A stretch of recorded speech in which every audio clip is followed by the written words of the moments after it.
Bada bing, bada boo. Sometimes there's a lot that happens when the jurors are not in the courtroom. Like the fact that there is a fight to decide whether or not Cassie can have her husband in the courtroom being her emotional support. The defense attorney, Anna Esteveo, says, "We understand Ms. Ventura's husband, Alex Fine, may be present in the courtroom, and we expect him to be a potential defense witness, so we would ask that he be excluded." Which makes sense if he's also going to be on the witness stand. He should not be listening to another witness who also happens to be his wife and the mother of his soon-to-be 3 children. That makes sense. However, prosecutor Emily Johnson states, more or less, "No, that doesn't make sense at all. We were advised of this approximately 10 minutes ago. He's not included on the defense witness list. Ms. Ventura's husband is here with his family to support his wife and testify publicly. We had, under the CVRA, she has the right to be treated with dignity and privacy, and she would like support in this courtroom as she testifies."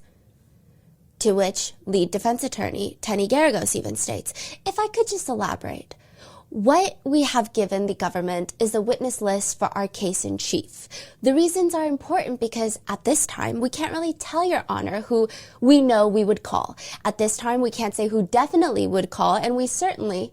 The judge asks, wait, why wasn't this raised before this morning when he's here with his entire family inside this courthouse? Wait, so he's already in the courthouse and they're debating to kick him out? Yes, he's in the courthouse waiting to come into the courtroom when Cassie comes in to testify.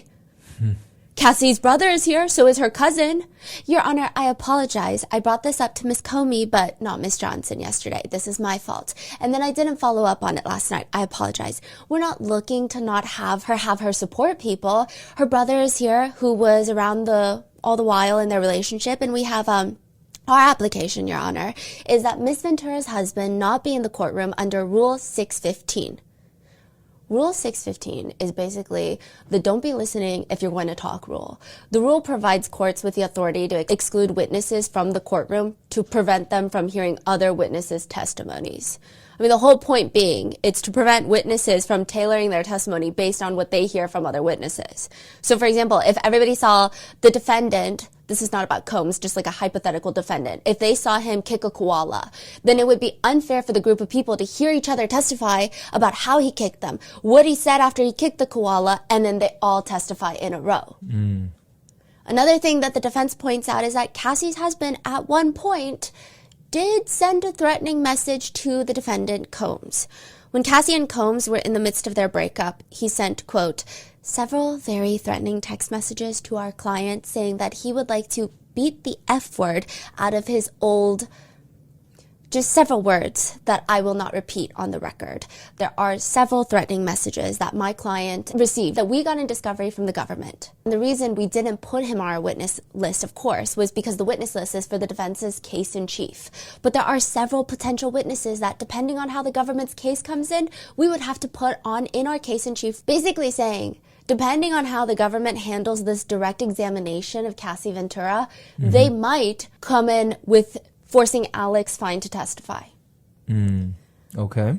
The government is so confused. They're arguing, I'm not really sure if at all he would be able to testify about an alleged rape that occurred between Mr. Combs and Ms. Ventura. But we're open to having that dialogue, and we would ask that Ms. Ventura be allowed to have her support.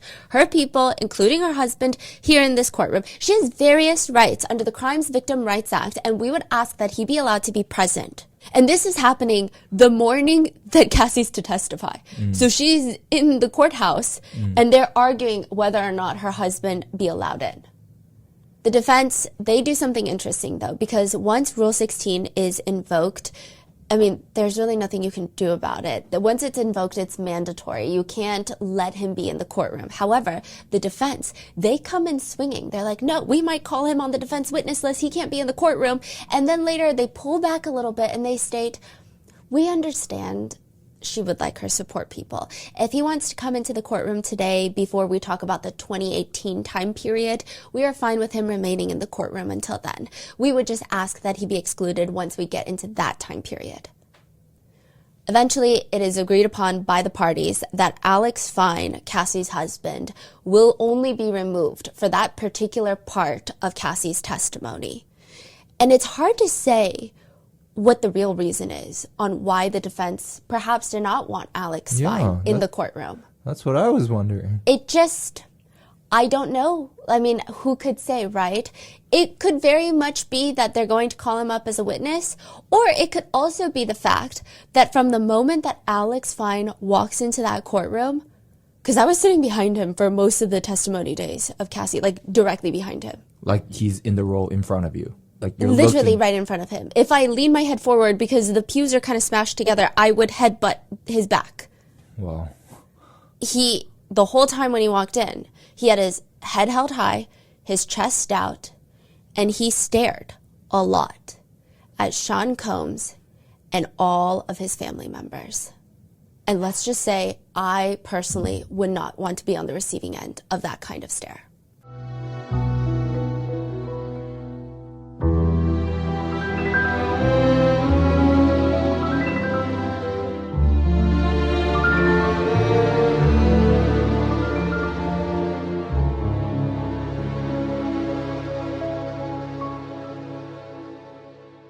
We would like to thank today's sponsors who have made it possible for Rotten Mango to support the Joyful Heart Foundation. They are working to transform society's response to SADV, CA, and support survivors' healing with resources. This episode's partnerships have also made it possible to support Rotten Mango's growing team and also just us all being in New York and going to court every day. We'd also like to thank you guys for your continued support as we work on our mission to be worthy advocates. As always, full show notes are available at rottenmangopodcast.com. A few disclaimers before we get started. Regarding content, there are themes of DV, SA, and sex trafficking. Please watch with caution. This episode's going to be a lot heavier than the recent ones, so please take a break if you need to. Many of the quotes and the statements included have been shortened and or moved around and or condensed for brevity and clarity. However, this week's testimony was impossible to shrink into a standalone episode, so this is going to be a two-parter. In the first part, we're going to cover it might even be a three-parter with 2 parts covering the direct and then 1 part covering the cross-examination. And it's going to be questioning of the same defense. But I think there has been a lot of talks about the direct and the cross. And I also feel like there's a lot of things that are not being talked about that were, I thought, key moments. Now, speaking of the legality of things, Sean Combs is presumed innocent until proven guilty beyond a reasonable doubt. This burden of proof is the responsibility of the prosecution, and all the crimes that he has been charged with are alleged until a verdict is reached. Any descriptions or observations regarding Mr. Combs, his legal team, the court, and or the public during the trial were personally noted by myself or my 2 other researchers who were present in the courtroom. They should not be used as definitive source to determine guilt or innocence or how you feel about someone. I do want to make some clarifications for the last episode. I did see some comments that informed me that the giggling in the courtroom when Sean Combs told a male escort that he was in the import and exporting business is a Seinfeld reference. So that's why people were giggling, and someone comments, total insanity that Diddy was quoting that, but also very on brand. The cross-examinations from the defense team someone comments, is giving that he wanted to pull a Legally Blonde, but the witness did not fail to keep his story straight. So there were lots of Seinfeld, there were lots of Legally Blonde references, and also I was absorbed in the comment section of the last video because there's a good amount of people either in law school or attorneys already that were giving me insight on why perhaps Donaldson conducted the cross-examination the way that he did. And I thought some of them were correct. So if you guys are interested and need some closure on that, go check out the comments in the last video. But with that being said, Judge Arun is seated on the bench. He's at the very front of the courtroom. I have a courtroom sketch for you guys. Okay, so I am on the 3rd to last pew on the back right side. Alex Fine, Cassie's brother, Cassie's cousin, as well as Cassie's legal attorney and 2 of his fellow attorneys are also in the row in front of us. And then in front of them are government attorneys. So there's prosecutors that are not working the case. So all of Cassie's attorney, the whole team is right in front of you. Right. You're looking at them. Yes. And every time Cassie takes a break or if we have a recess or if there's lunch, they will walk out with Cassie. And then they'll walk back in with Cassie. And they're literally right in front of me. Yeah. So the Judge Arun is asking, is the government ready to call their next witness? Yes, Your Honor. The government calls Cassandra Ventura. This is the first time since 2018 that Cassie and Sean Combs are seeing each other face to face.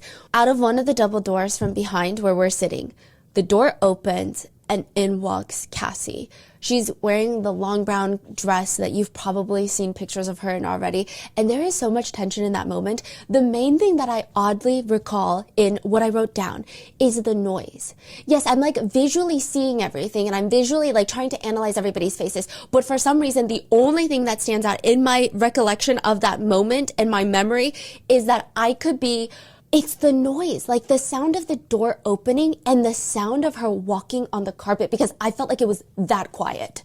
Wow. It was just so intense. She does not look at anyone when she walks in. She keeps her eyes glued to the front, but it's not like she's holding her chin down. She's not looking down. Her shoulders are back. Her stomach is like 2 watermelons. I mean, she's heavily pregnant. I don't even know how she's walking and not waddling. She's like, what, 8.5 months? Yeah. Additionally, when she sits at the witness stand, she has to lean in at times to speak into the microphone, which I'm sure just cannot be comfortable. She walks in, sits at the witness stand, and Combs, from my perception, is statuesque. And maybe it's in my head, but he feels more frozen than normal. And it doesn't even feel intentional. Because I think previously it felt like, it seems like he's trying to not give reactions. He's trying to be as still as possible, but this feels very naturally still. And when she walks in, like the whole time that she's walking down the aisle past us, like everybody's body is pivoting towards Cassie as she's walking. So our whole bodies are moving with her. Same as Sean Combs. He's watching her walk down the entire length of the courtroom. She does not look at him. And she sits down, and I obviously listened to a ton of interviews of Cassie when I was doing like my 8-hour Did He Arrest series last year. Her voice was raspier when she was younger. Perhaps it was her environment. Perhaps, I don't know if she was perhaps smoking at the time, but her voice is actually really soft, which I know some people are gonna be like, oh my God, she's faking it. But it didn't feel like that. She didn't sound like she was trying to sound meek and like so soft. It just sounded like she was very calm initially. Nervous, but calm. And I wrote down in my notes, because I heard, which we're not supposed to be talking in the courtroom. We're not supposed to be responding to evidence. We're not supposed to be having any sort of conversations. But I do hear someone whisper behind me, she's so beautiful. Prosecutor Johnson, who does the opening statement, she takes the podium right next to the jurors. She's blonde. It's a bob. I love it. She looks good. She looks at Cassie. And I will say the two of them, I'm sure they've seen each other countless times by this point. And again, maybe I'm overthinking things, but I thought maybe this is why Johnson did the opening statement. Because when I was doing that recap episode for you guys, I like shortened and condensed that opening statement and like pulled the parts that I felt were the most emotional. But in the courtroom, I think it was like an hour long of an opening statement, and the cadence was a lot slower. So there were a lot of people that were in the courtroom that were slightly confused on why she was the one that did the opening statement. But that day, I'm like, okay, maybe this is why. Because the way I interpreted it, Cassie is looking at Prosecutor Johnson, and she looks very safe looking at her. She's not really looking at many other people. She's either looking at Prosecutor Johnson or her family, who is right behind Prosecutor Johnson, sitting in the pews, and then I'm like right behind them. So, I mean, not that she's looking at me, but you get it. Like, I'm just giving you an idea of where we are. And she just stares at Prosecutor Johnson, and she looks like she's more at ease when she's looking at her. So she keeps leaning in to talk into the microphone, very pregnant. At a sidebar, lead prosecutor Comey even brings up to the judge, this witness is very, very pregnant. We are afraid she could have the baby over the weekend. We want her off the stand before the weekend. So it's that big of an issue. At times, Cassie's kind of supporting her belly. She doesn't really try to draw attention to the fact that she's pregnant. She's not like rubbing her belly, trying to gain sympathy. Not that I think that's a thing that someone would do, but she just seems uncomfortable. She's like trying to move, put her hands under her belly to maybe support it up, or put her hands on her hips. There's a box of tissues next to her. And how many hours you said she was sitting there in that position? I mean, it's like hours at a time. So right? It's the jurors come in. Judge Arun really tries to do 9:30 to 5. It's like a 30-minute lunch and then maybe a handful of 10-minute breaks, like maybe 3 10-minute breaks. And she's sitting on this wooden bench for like majority of the day. Well, I think it has some cushions, that one. Oh, okay. But still very uncomfortable. Yeah. Very uncomfortable and very cold. Everyone in the courtroom is cold, and she looked cold as well. And it's just so silent. You can hear the sketch artist just like furiously drawing on their little posters. Through Cassie, the jury learns that she is 38 years old now.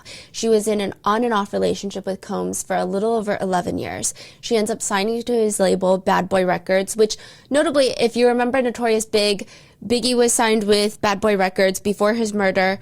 We're gonna get there. Cassie states that she signed a 10-album deal with Bad Boy Records. She releases one album in 2006 and then never releases another album again. Furthermore, Cassie states that she was in a platonic friendship with Combs when she signed him, and it wasn't until her 21st birthday that things start getting intimate.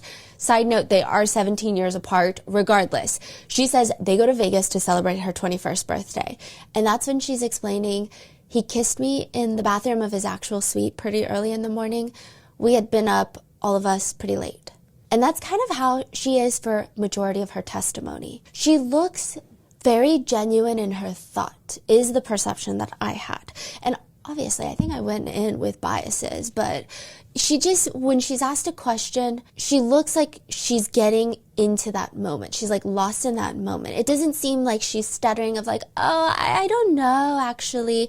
It just seems like she's in that moment and just trying to say, yeah, that's what happened, basically.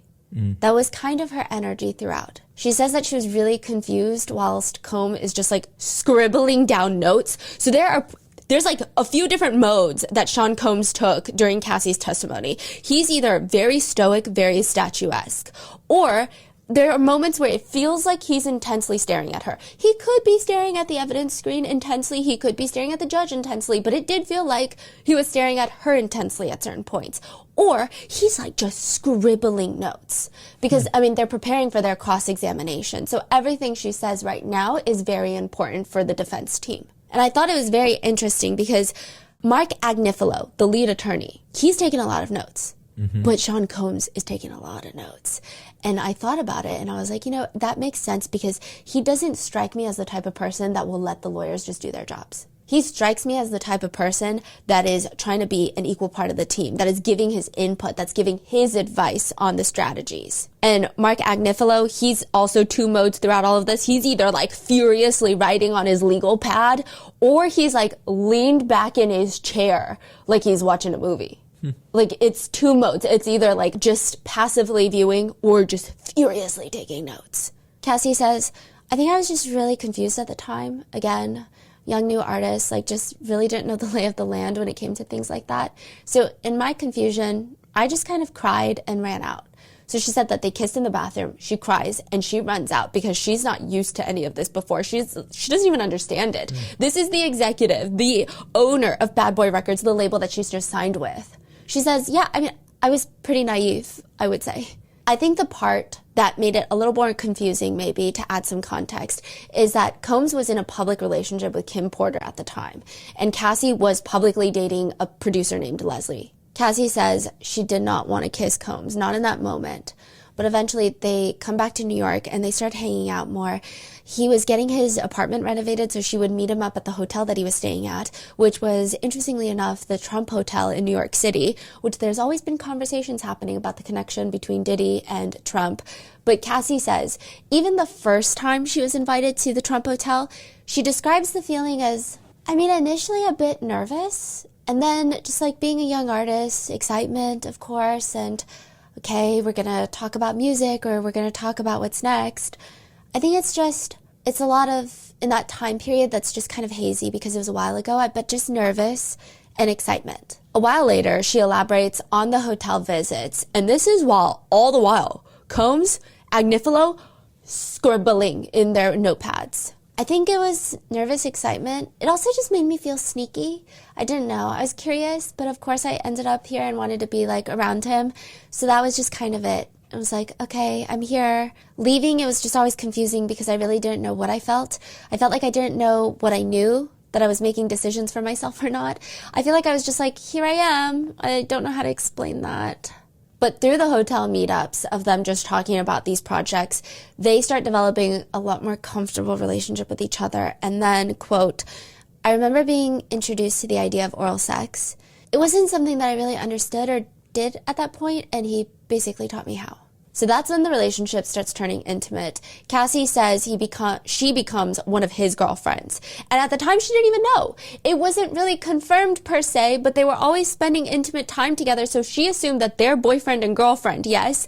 But they never went public about it because, quote, it was always just a discussion of me being his artist and not wanting it to look bad.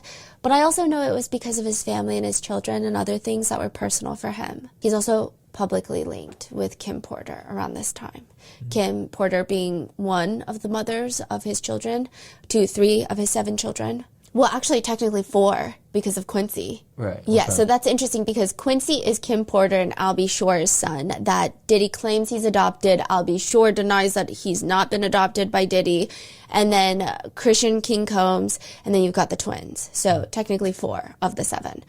And they start showing pictures of Cassie and Sean just to establish their relationship. Miss Ventura, directing your attention to the screen in front of you, do you recognize who's depicted in that still image? Yes, that's me and Sean. They're establishing the relationship, and these are pictures that you can Google from them on red carpets. Like, there are some more private photos, but nothing alarming, nothing salacious, nothing mind-blowing, just pictures of them hanging out with friends. And this is when I noticed something very interesting.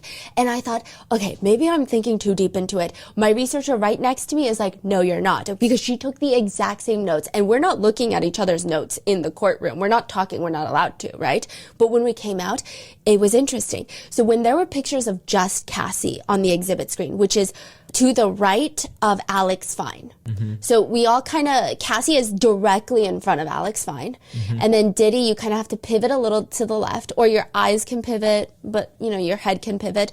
And then you can pivot to the right and you see this TV that shows the exhibits. Mm-hmm. When there were pictures of just Cassie and maybe like Cassie and a girlfriend of hers, it seems like he would look at the screen. He would look at the exhibit. When it was a picture of Cassie and Sean Combs on the screen, I did not see him pivot any of the times. He's just looking straight at his wife. He will not look at those pictures. And those pictures are not salacious. They're like red carpet pictures, right? He won't look at them. But then, when there's pictures of abuse, he will look at them. And not only did we notice and perceive that he looks at the evidence of the pictures that show the abuse, like bruising, he will look at it, and then we saw him look and glare at Combs, the defendant, and the family. Yeah. So it's like when it was Cassie, he would look, and then he would look back at his wife. When it's Cassie and Diddy, he's just eyes fixated on his wife on the stand. And then when it's the abuse, he will look, and then he won't look at his wife. He will stare down the defendant and the family members. And this is like multiple days too. And what's crazy is they're looking back. Oh, really?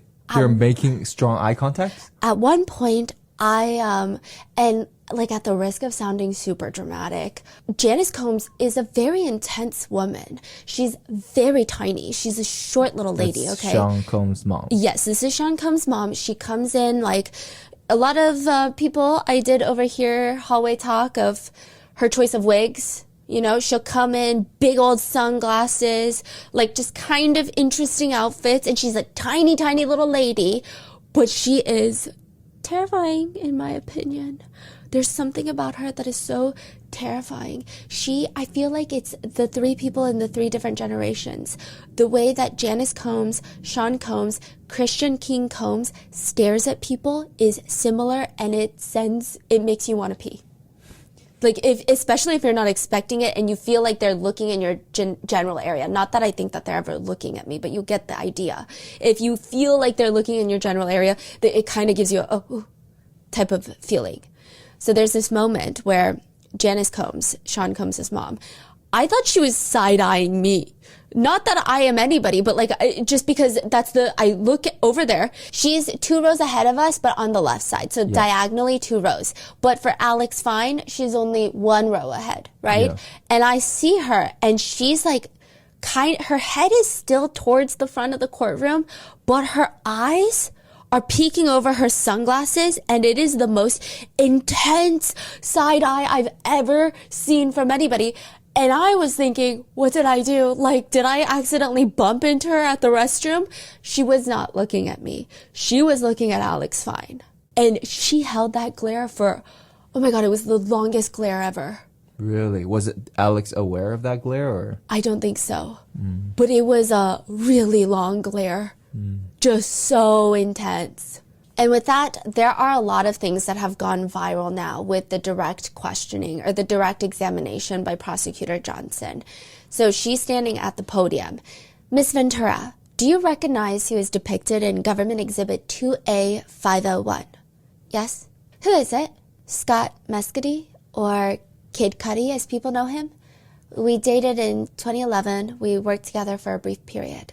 Cassie says that when they were dating in 2011, she did not tell Sean Combs, but he did find out.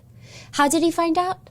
He actually found out during a freak off in LA. He went through my phone and I believe he saw emails between me and one of Scott's staff members. It was about bringing my toiletry bag to my house or something like that the next day. What was his reaction after he saw those emails? I just remember him putting like a wine bottle opener between his fingers and like lunging at me. His eyes were blacked out, super angry, and I just had to get out of there. It was actually another time that I was able to get out of a freak off. She runs away to another hotel, gets her burner phone. So she's got a burner phone so that she can call Scott. Eventually, he picks her up. She's saying, this whole situation is not going to be resolved if I just keep running away. She's like, I gotta go and just explain to Sean what's going on. Like, we were on a break. Maybe we're moving on. Maybe we're all moving on, you know? And it's not like he's not seeing other people. She says, when I arrived at his house, that was the house where his bedroom was on like the top floor. It's this massive mansion in LA. So I went into his room and he was irate. He was just so angry. And when I was in the room, he told me about the videos that he had that he was going to release of me and how he was going to hurt Scott and I. So that was all said there. And then I just ultimately left. When I was leaving, I was more than ready to go. Sean, kicked me in the back on my way out. So I just had a big bruise on my back. I fell to the floor and then left. I had a large bruise on my back. The day is fuzzy, but I had bruises in other places on my body. I just remember that one significantly because he literally kicked me with the bottom of his foot in my back. When she goes back to the hotel room, it is trashed. She doesn't know, but it seems like allegedly that one of Sean Combs' guards, maybe himself, maybe one of his accomplices, I don't know, trashed the hotel room. She says it was just torn up. There was somebody peed all over the floor in the bathroom. My clothes were everywhere. All the furniture was turned upside down. Somebody pooped in the toilet and didn't flush it. It was just gross. So she gets another hotel room with Scott, and that's when she sends an email to her mom and Scott just in case as a record. It reads, threats. The threats that have been made towards me by Sean Puffy Combs are that he is going to release 2 explicit sex tapes of me. One on Christmas Day, maybe before or right after, and another one sometime soon after that. He has also said that he will be having someone hurt me and Scott Mescudi physically.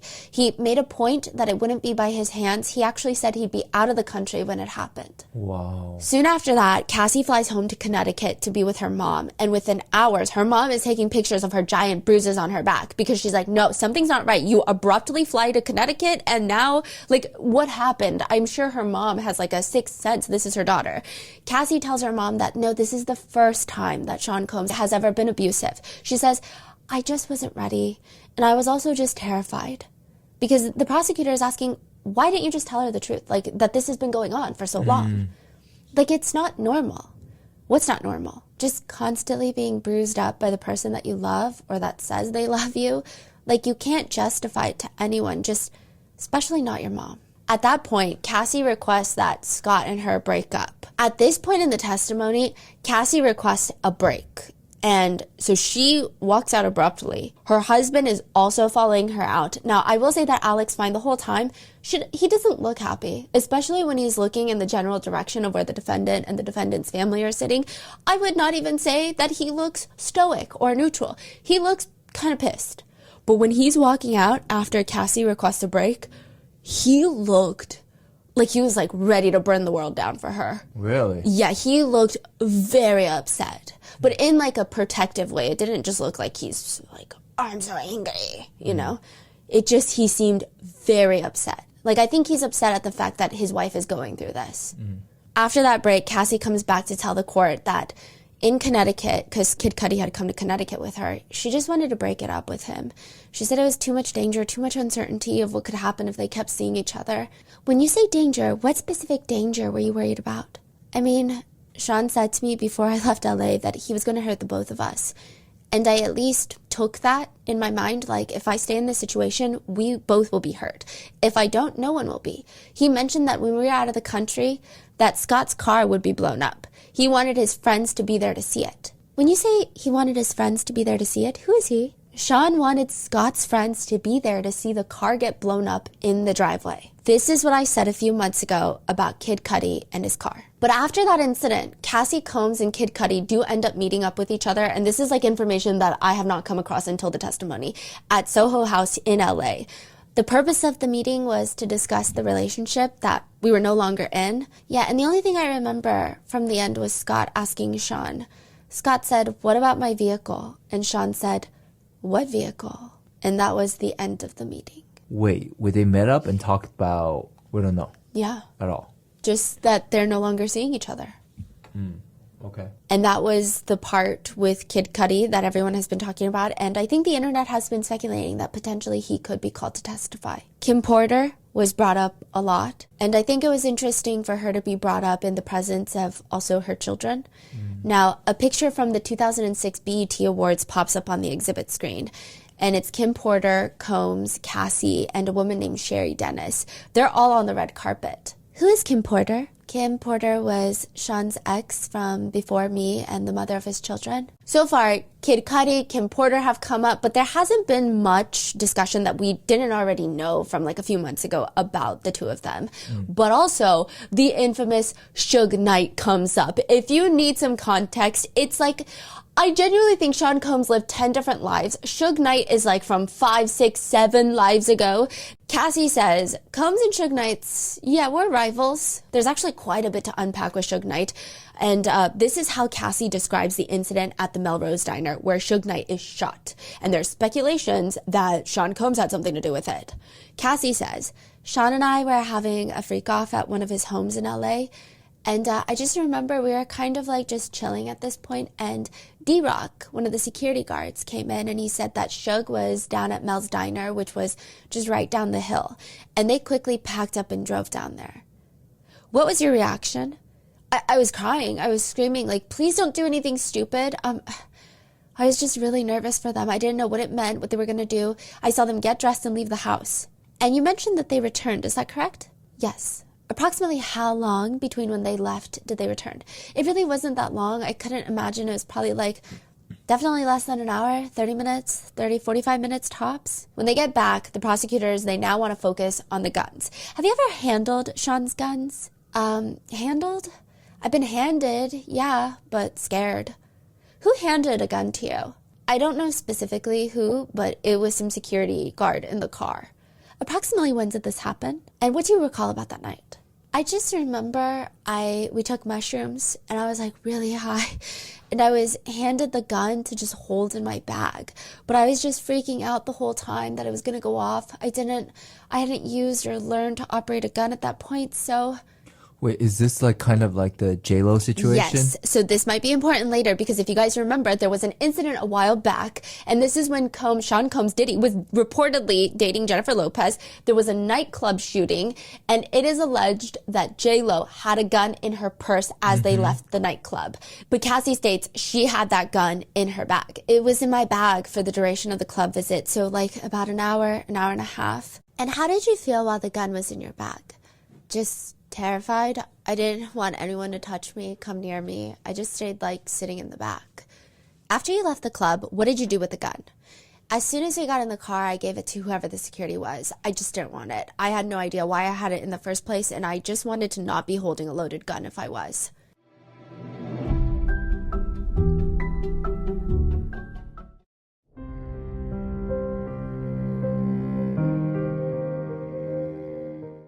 Speaking of guns, Cassie testifies that there are a lot of guns inside the Combs homes. Firstly, he has a lot of homes. Secondly, he reportedly has a lot of guns in those homes. Cassie says she personally saw guns in his New York, LA, Miami, and Jersey residences, just like laid out on the table by security, handguns. She says, yeah, maybe there was no point in those guns being laid out on the tables. She said it felt psychological. She says it's a vague memory. Just they came out here and there and guns were taken out here and there. So like, just, I always felt like it was just a bit of a scare tactic. I didn't really know for what purpose. However, Suge Knight is now in prison, and he has always been suspicious of Sean Combs, and he still does jailhouse interviews saying that he's suspicious of Sean Combs. But since we're on Suge Knight, we also have to talk about Notorious Big real quick. Cassie mentions that there are aliases that the two of them would use to book hotel rooms for these freak-offs. Cassie went by Jackie Starr, Veronica Bang, and Anita Crawford. Combs went by Frank Black or Frank White. She's asked, turning to Jackie Starr, why did you use the name Jackie Starr? That was a name that, I don't know who came up with it. If it was him or me, that I just used to actually book dancers. So I would use that name instead of my own name, and then just started using it as a hotel room name. But she never mentions why Combs was named Frank Black, or Frank White.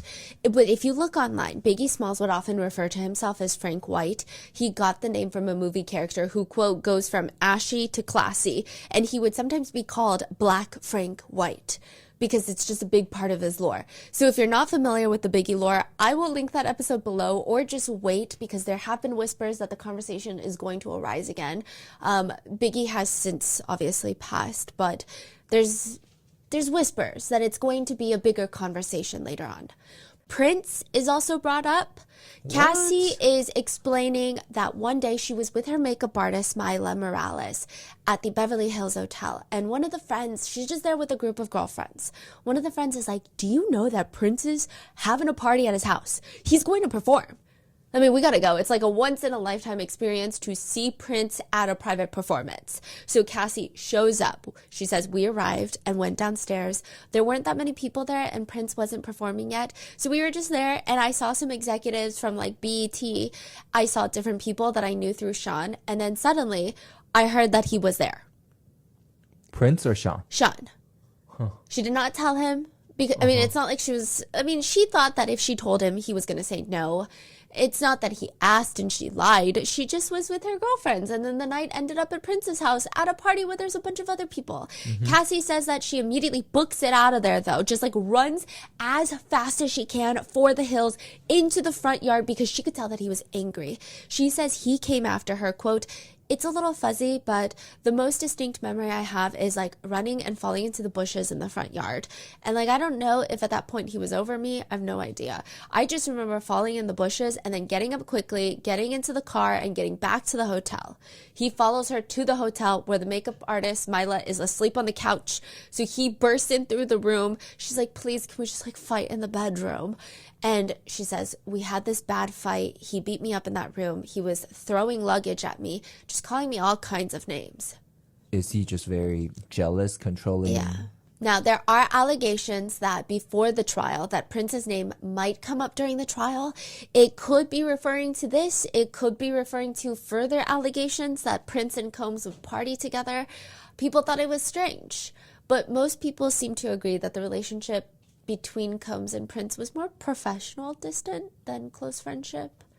Now, side note, more celebrity names will come up during the cross-examination of Cassie, which will be covered in the next one, but the most important name that I think that came up during the direct, I will say, when some of these big names came up, the jurors seemed a lot more attentive, a lot more awake. Like, the minute that Kid Cudi came up, they're, like, jotting notes.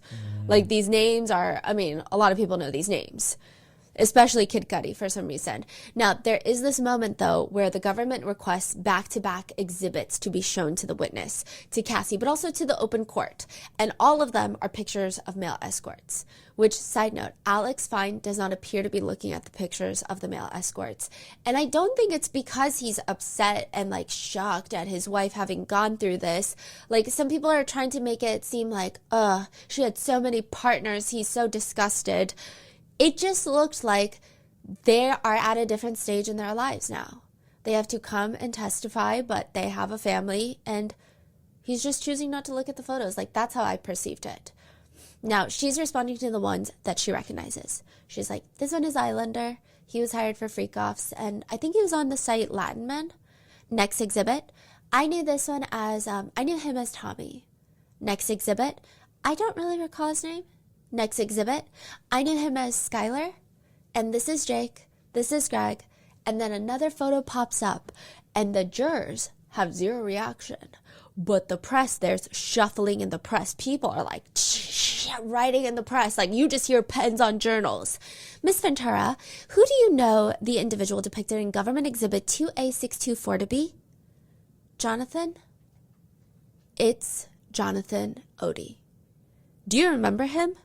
This is what we said about him a few months ago. The man, Jonathan Odie, is arrested. He's a stalker for a website called dancingbears.com.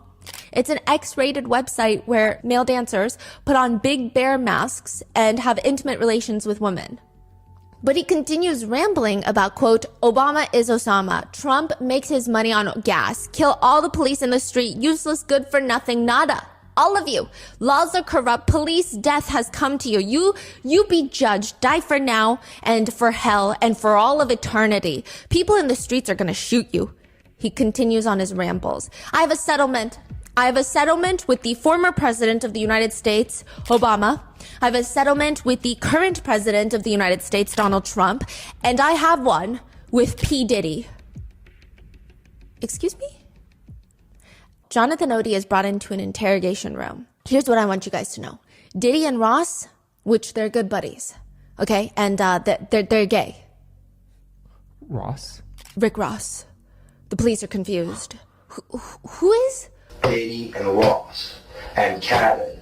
They're all gay. Okay? DJ Khaled, Rick Ross, yeah. and P. Diddy? Yeah. They all gay? Yeah. Gotcha. You know the Illuminati group that I was telling you about? He puts his hands up in a triangle shape. The Illuminated group, you know, the Illuminati, which is an elite group, okay? Individuals which run the whole country, all right? What I did this for was to basically transmit a statement to the American people because they want the United States to fall. They've been creating chaos and confusion in the United States. They want the United States to fall. You have the Illuminati, basically, which means illuminate.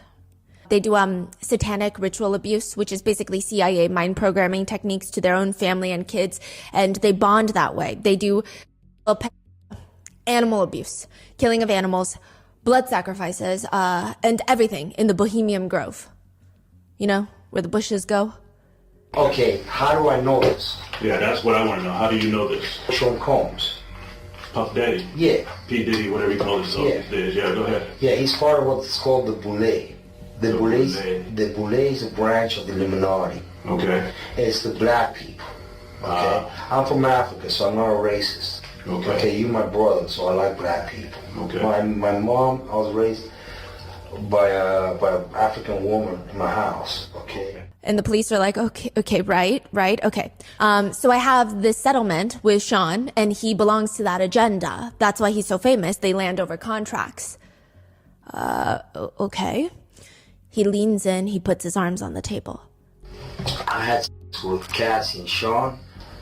Basically, he would tell me what to do with Cassie. I had like 15 encounters, and I heard a lot. Because when they would do it, Sean talks a lot on the phone and on the TV with speakers and stuff, and I'll be in there. I was like a slave. Yeah, for them. That's what I was. He leans back. So I caught herpes. He goes on. What is going on? Yeah, I mean, it just seems like the ramblings of someone who is a little unhinged.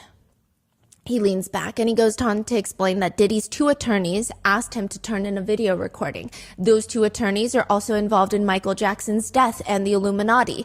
It's unclear, but it seems like he's stating a video was recorded of this supposed encounter and he turns it in, but he also states, they gave it back to me accidentally, and it's possible that I threw everything out. But it's also possible that I could produce a copy. I'm not sure. Basically, what happened is the Ciroc agenda, you know, the Ciroc vodka agenda, is to promote binge drinking and drugs. The hip-hop agenda, that's why they had Tupac killed. Because when they killed him, they gained pain. That's when the record sales go up. That's how you become famous. That's how you do it, all right? Tupac is still alive. He's in Cuba. Basically what happens, it was in the hip-hop agenda.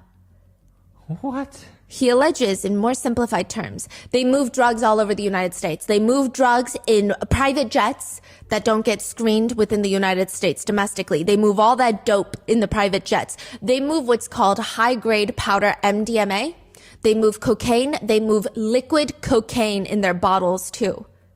I seen the liquid cocaine. I've drank it myself. Having sex with Diddy and Cassie. Okay? It's not good. He drinks it all the time. Alright, he calls it G-Juice, but it's liquid cocaine. Alright. Many state it sounds like an interrogation that one would watch to study for psychology class. And to be frank, there's many parts of the interrogation that sounds like the unhinged ramblings of someone who has lost touch with reality and has gotten swept up in every internet conspiracy possible. Perhaps he created a whole fantasy of two high-profile A-list celebrities, and in his mind, he truly knows them. He's met them. He's had these encounters with them, but it's all a fantasy, right? It doesn't change the fact that he committed this crazy crime, and it does appear that most of what he's saying are full-blown conspiracies, we hope. But the question is, what if there's even a little bit of truth to what he's saying? And now Cassie has just confirmed that they know each other. He recently did an interview with News Nation from a Miami jail, by the way. He says, I felt bad because I got along well with Cassie. I think she's a decent person, and unfortunately, I had a suspicion that she was in a situation that, but I wasn't sure. And now understand what was going on in her life and what was happening, and him beating her up in the hotel shows me the type of individual he is and confirms that everything that happened to me was true and correct. He was saying like PI were following him. He was scared for his life. He says all this starts because he was making more money to perform sexual acts. He says, I got dressed like a police officer. Do you recall Witness 2? Yeah. I got dressed like a police officer, and they stripped me down, and then they offered me some money. They offered me some money to do some extra sexual stuff. He describes everything pretty distinctly. He says, the freak-offs, candles, he would just sit in the corner sofa, watch, and he'd tell her, give instructions what to do to perform it. Rub baby oil. Then he'd tell me, rub baby oil on her, perform oral sex. He says that he probably engaged in 15 sessions, and he would get paid about $800 each time. He says the biggest issue, though, that he had was Cassie just seemed so drugged out that he decided, I feel like she's going to die one day, and they're going to blame it on me. So he says that he records a video at a freak-off because he's scared. He says, quote, because after she passed out, I decided to record that. So in an event, anything worse happened if she died, anybody died, they'll be on camera, they'll be on video. Like, I wouldn't be responsible for any of that. He records it, but they catch on. He says Combs and two associates in ski masks start coming to get him, and Combs just starts threatening Jonathan. That's what he's accusing. Eventually, allegedly, Jonathan signs an NDA and takes allegedly $5 million of what some might call hush money. It's unconfirmed, but there is a screenshot of an agreement floating around on the internet. We don't know how accurate it is, but he did immediately start going on a real estate shopping spree in Florida. Did he buy something? Yes, he bought like a bunch of real estate. Now, hold on to Jonathan Odie because he's going to come back in the next episode as well. There were a few moments where they're pulling something from the evidence and Cassie would just kind of quietly shift in her chair. She just seems really uncomfortable on the chair. She's not trying to move or fidget too much, but anytime there's a moment where she's not being asked a question, she's like trying to readjust her belly, her positioning, and her shoulders will go up. And then she'll just kind of like lower them as if she's like releasing tension. And she reaches for tissues to wipe her tears. And again, this could be a very strong bias, but I was thinking about it and I'm like, I bet she's really lonely up there. Because it's not like you can just say, hey, can I have my husband sit next to me? Hey, can I like go and meditate for 10 minutes or like go cry in the bathroom? I mean, she can take a few breaks here and there, but I imagine that feeling to be very lonely. Like your brother, your husband, your cousin are in the courtroom. They're so far away. And there's all these scary people in between, and scary, not like threatening, but, attorneys are scary. They're intense. The jurors are just sitting right next to her. Mm-hmm. And it's just like, yeah. Prosecutor Johnson asks, and how did you learn what a freak-off was? Within the first year of our relationship, Sean proposed me this idea, this sexual encounter that he called voyeurism, where he would watch me have intercourse and sexual activity with a third party, specifically another man. When Sean first proposed freak-offs, what was your reaction? Oh, I just remember like my stomach falling to my butt, like just the nervousness and the confusion in that moment. I think I was 22 at the time. I just turned 22. I didn't have a concept of how that would be a turn on, but I also felt a sense of responsibility with him sharing something like that with me, you know? So yeah, I was confused, nervous, but also loved him very much and wanted to make him very happy. So how did Sean describe voyeurism to you? He described voyeurism as a fantasy that he had where he would want to see me having with another male and having sexual interaction. Yeah, he would watch. What was your reaction when Sean told you about voyeurism? I was shocked. I wasn't expecting anything like that. I just really, at a loss. I didn't know how to react. I didn't want to upset him if I said that it scared me or if I said anything outside of, okay, let's try it, because I was just always down for the things he wanted to do. I was really nervous, really, really nervous. What, if anything, did Sean say to you about swinging? Swinging was brought up separately, and it was a lifestyle that he taught me about couples that switch partners. And yeah, I didn't really have too much knowledge of it. Did you agree to try a freak-off when Sean first proposed one? I did. Approximately how old were you when Sean first proposed freak-offs to you? I think I just turned 22. And how did it come? How did the term freak-off come about? I honestly don't remember exactly how it came about. Can you describe for the jury, when you say the term freak-off, what that entails? Basically, it entails the hiring of an escort and setting up the experience so that I could perform for Sean.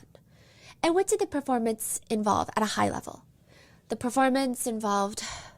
I'm sorry. She seems to start getting emotional. It just involved watching. Sean being able to watch me with the other person and direct us on what we were doing sexually. And when you say the other person, who are you referring to? The third party, the escort or dancer that would be hired? Cassie explains during the freak-offs, Combs would provide ecstasy and alcohol. What did you wear to the first freak-off? Specifically, I don't know exactly, but it was definitely an outfit from a sex store, Hustler, or something with some really high platform shoes, like dancing shoes. Always super see-through netting outfit. It varied, just like a sexy outfit from a store.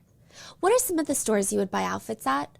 In LA, there's a store called Pleasure Chest, Hustler on Sunset. Here in the city, there's just like little shops everywhere. She says that she would always wear those stripper dance shoes, just like extremely high heels, uncomfortable but extremely high. She would wear them throughout the entire freak-off. Sometimes if there was a break, she would take them off, but mainly she would wear them throughout. Who decided what you would wear to the freak-offs? I would purchase outfits and show Sean and see what he liked the best. What, if anything, did you do to disguise your appearance? She states later that the very first time, Sean told her that they would be wearing masks, like a masquerade mask. And then later, sometimes she would wear glasses, sometimes she would wear wigs. What, if any, supplies were needed for freak-offs? Main supplies were baby oil, Astroglide as lubricants, and condoms. Who typically bought the supplies for the freak-offs? More often than not, it was the staff. The room was usually stocked by the time we got there. If not, if it were like a last-minute situation that I set up, I would get things, or sometimes Sean would bring them. Initially, what kind of lighting was used for freak-offs? Initially, it was candlelit, so various candles. What kind of candles were used? At the time, really strong-smelling candles like Glade or Diptyque. Any just really strong-smelling. Approximately how many candles were used? Approximately 6 to 10. They were placed so that Sean could see me and the escort in the candlelight. Later, she says that there was a distinct smell during freak-offs, so perhaps that's why they used the very strong candles. What does that mean? Lots of just mixing of scents of like body scents, baby oil, but also later there's blood and urine and... Besides lighting, were there any other uses for candle wax? A couple of times where it was poured on the body, but it wasn't common. When you say poured on the body, whose body? My own or Sean's? And specifically, she even goes on to mention that the candles, if they were the Glade ones, they were the Angel Whispers scent. And she says, if anybody knows what that smells like, just like on 10. It was super pungent and mixed with oil and just all of the other scents. What other scents were there? I mean, it was warm. So he liked to keep it kind of warm in the hotel room during the freak-offs. So body odor, Side note, I did see another interview previously of Cassie where she talks about being a germaphobe.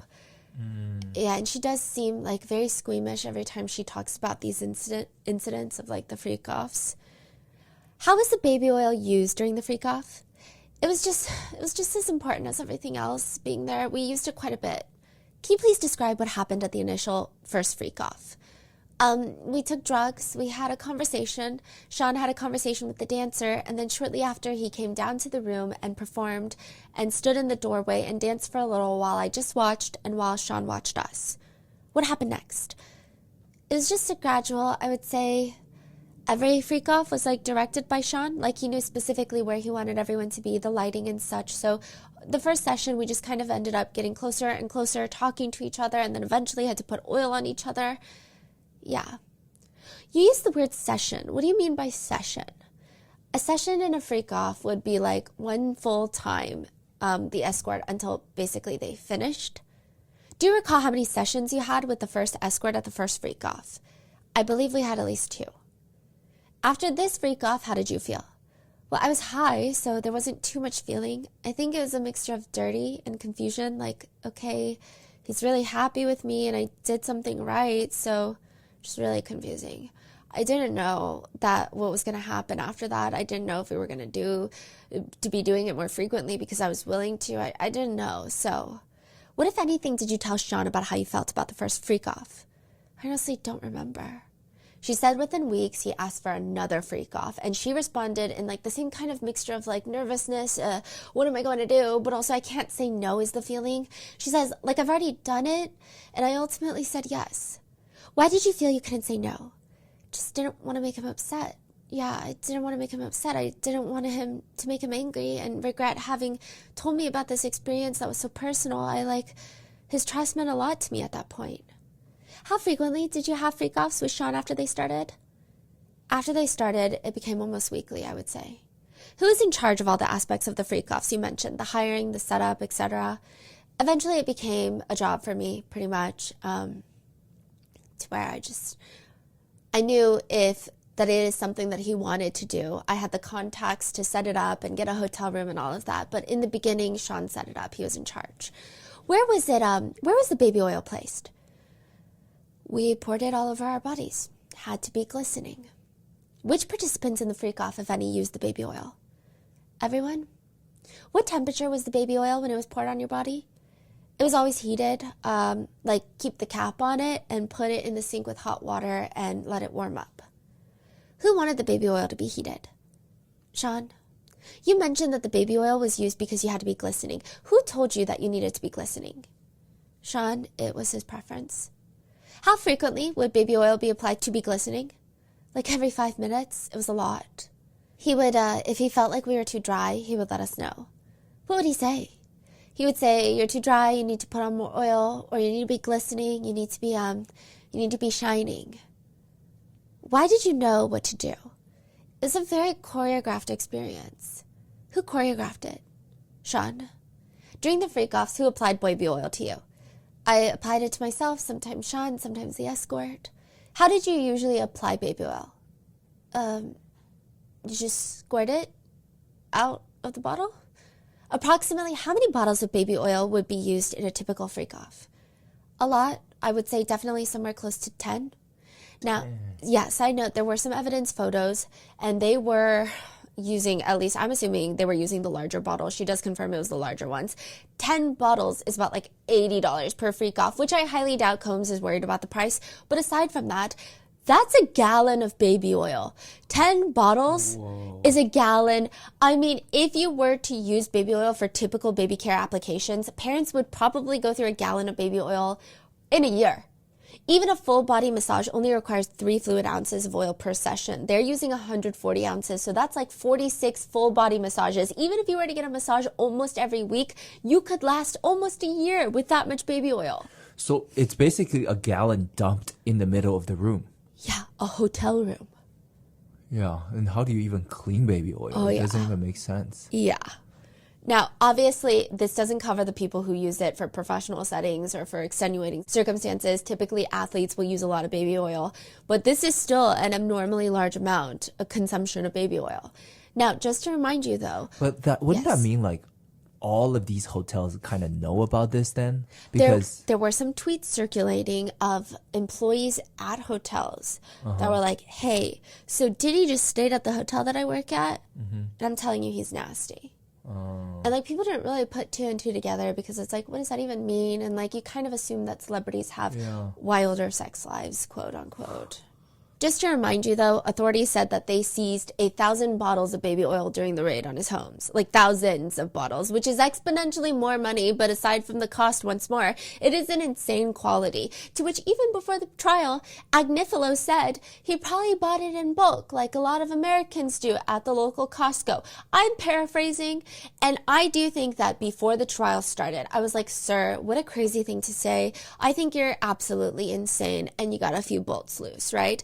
But now I'm like, yeah, no, Mark Agnifilo would say something like that. He'd just be saying stuff, and him and Brian Steele, I feel like they say stuff, and I believe that they believe what they're saying. Like, it's the craziest thing. It's like, I feel like you might genuinely believe that. Maybe I'm naive, and I think maybe they're just that good. Like, they say it with their full chest, but it's also just like their whole demeanor. Anytime that Mark Agnifilo is talking, he sounds like the type that would be like, I mean, yeah, bulk buying does make sense. Like, that's the vibe he gives me. So it did get me a little bit confused.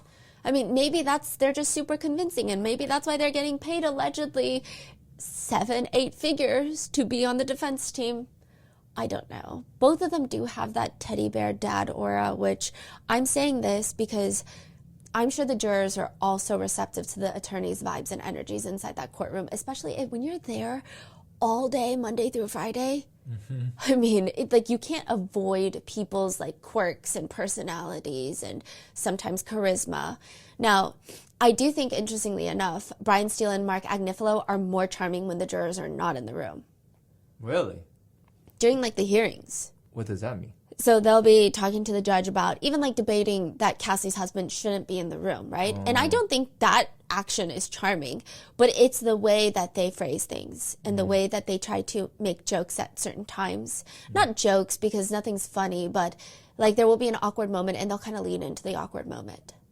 So it's very interesting. I'm curious to see how it translates to the jurors in the next 7 weeks. Now, Prosecutor Johnson continues. After a freak-off, can you describe the condition of the room where the freak-off was held? The room was usually pretty bad off. There was oil all over the walls, the door handles, the bed, the sheets. We often would get to the room. I would need to call and ask for extra linens and towels and stuff like that to try and mitigate those problems, but oil, candle wax, all over the place. So she would ask for extra sheets and try to cover the couch. But, I mean, you're not really a gallon of baby oil. You described wax and oil damage. What else, if anything, was soiling the linens? Sometimes blood, urine. So starting with blood, how would blood get on the linens at freak-offs? I was expected to have freak-offs on my period. Did you want to have freak-offs on your period? No, I don't think anybody really wants to do that. And you also mentioned urine. How would urine get on the linens at freak-offs? Sometimes Sean would have, he would have the escort urinate on me. Sometimes there was so much going on, I don't know how they got soiled the way they did, to be completely honest. So focusing on the urine, did you want an escort or Sean to urinate on you? No. And before that happened, what, if anything, did you discuss about being urinated on? There was no conversation. It just was a turn on for him, so it happened. Can you please describe how it felt when this happened? I mean, just as humiliating if anybody were there to see it. It was disgusting. It was too much. It was overwhelming. I choked. There couldn't have been anything on my face that was reading that I wanted to be doing that. I was kind of just laid on the floor in a position that I couldn't easily get out of. So were you able to tell the escort to stop? I just kind of put my hands up, and eventually Sean saw and he told them to stop. Why did you put your hands up? Nothing I could really do laying on the floor. You mentioned choking. Why were you choking? Too much urine in my mouth? And besides the escort urinating on you, who else, if anyone, did that? Sean? Did you want Sean to urinate on you? I don't want anyone to urinate on me, no. And when in relation to the escort urinating on you, did Sean urinate on you? The same time. Were there freak-offs where you ran out of baby oil? Defense attorney Estevao leans into the microphone on the table. Objection, Your Honor, at this point, it's getting a little cumulative. AKA, it's a lot of repeating evidence that adds little information beyond what's already being established. They're saying, like, we're just doing too much baby oil questions. Basically, you can't keep repeating stuff to try and overemphasize a point if you're not adding any more information or substance to the case. Or it's like if you have multiple expert witnesses that are all testifying the same thing over and over again, then you don't need that many multiple expert witnesses. The judge tells Prosecutor Johnson, let's wrap this up and move on. You also mentioned Astroglide. How was that used at freak-offs? Estevao leans in. Same objection, irrelevant. Prosecutor Johnson this time is not having it. Your Honor, it's a supply. The judge calls for a sidebar. So in court, when there's a sidebar, the bailiff will actually come to like the middle of the courtroom and he will be watching everyone. Like no one's allowed to talk because technically the judge is still on the bench, right? And you see the defense attorneys, you see the prosecutors, and you see the judge literally do a huddle on the side of the courtroom and they just play white noise. But then when you get the transcripts, you can actually see what was talked about unless it's a sealed sidebar. So I always find like a very interesting thing because when it's a sidebar, it's like, wait, why did they call a sidebar? Now I'm so curious. And then later you find out. Now, at this moment in the sidebar, the judge is asking Prosecutor Johnson, Ms. Johnson, maybe you can help us with where we're going right now. I think the objection is grounded in lack of relevance and also the cumulative nature of the questioning. Am I right about that? Estevao says, that's right. The judge says, maybe if you can give us some guidance as to where you're going next, that would be helpful. Yes, Your Honor, we are going through the various supplies that were used because those are supplies that were demanded by the defendant, that were at every freak-off, that were consistent, which showed a pattern, which showed how he controlled the events that happened at these freak-offs. I will not ask any more oil questions. I have one question on lubricant, but I'm going to march through with different supplies that were present. That's fine. The judge is like, that's fine. I understood the objection to be mainly on the cumulative nature on this. I think we had about 20 questions on baby oil issues, and I think we can condense that a little bit, and you'll avoid the objection. Is that fair? How long was this baby oil talk? Was it like an hour, 2 hours? Was it like, did it feel like it was extended that? I didn't, and maybe because the baby oil was a very big lore, and maybe it's not the most factual evidence against the charges that he's being charged with. I thought the jurors were engaged. Oh, you thought the jurors were engaged? Yeah, I thought that it was, I don't know if it's like importance to the case or maybe it's, shocking information. Got it. But it didn't feel overly like, oh my God, let's move on. There were other times where I was like, oh my goodness, like we don't need to know the past 10 residences in which she lived unless you're going to like tie it into something, which I felt like sometimes it was and a lot of the times it wasn't. But this was not one of those situations where I was like, wait, what's happening? Yeah. But to which Mark Agnifilo, lead defense counsel, says, I was going to say slippery slope, but I'm not going to say it. So he's making a joke. Yeah, and that's how they end the sidebar, which is like gnarly because to end the sidebar with a baby oil joke, what is happening right now, which if you're like, are you sure that was a lot of questions on the baby oil? There were a lot of questions on the baby oil. I will give you that, okay? So there were more throughout the entire direct. Were there other ways of applying baby oil at a freak-off? There was one time where I think I got to a hotel in Beverly Hills and there was a pool, like a blow-up pool, and it was filled with lube and oil, so that was a different way. Like a pool in the room, though? Yeah. When there was a blow-up pool that was filled with lube and oil, what did you do with the pool? I don't know what happened to the pool, honestly. Well, when there was that pool and oil, did you get into that pool? I did with my outfit, my shoes. It was quite dangerous. Who, if anyone, asked you to get into the pool? Sean, it was his idea. Did you want to get into a pool of baby oil? No, especially not in a hotel room like that. It was such a mess. It was like, what are we doing? Yeah. Why did you get into the pool with baby oil? At that point, I couldn't say no. It would have been bad. Yeah. Yeah. When you say bad, what do you mean? What concerns did you have about not getting into the pool with baby oil? That, amongst other things, just his temper. If that is something that he wanted, Sean wanted to happen, that's what's going to happen. There wasn't any other way around it. And now with the Astroglide and baby oil, Cassie explains that if they ran out of it, what would happen when you ran out of it? We would either call somebody, staff, to bring it or ask the bell desk and give them a tip. When you say staff, what staff are you talking about? Sean's staff. Which members of Sean's staff would resupply the hotel rooms? Assistants, usually? Before leaving the hotel, what, if anything, did you do to clean up the linens you described? I mean, there wasn't really too much you could do, but just give a good tip and hope that they would help out. I would just try to clean up what I could. Usually like an assistant or staff or somebody would come, I believe, after. She says that, in fact, sometimes they would get so many charges for the damage in the room, which completely understandable that the hotels would do that. She says that she heard through conversations with some of Combs' staff members, and she doesn't remember the exact number, but there have been numbers circulating, tens of thousands of dollars. Yeah, because I imagine they have to like rip up the carpet, replace things. The furniture and the walls. Yeah. I remember specifically hearing like a number that was crazy. It was having to redecorate the room. It was like a really high number to fix it. That's so interesting. Like even with that, he still chooses to go to hotels. Yeah. In a public, not public, but like rather than his residence. Because I guess they're bringing escorts. Right. Are you aware which hotel charged that really high number? The Intercontinental Hotel in New York.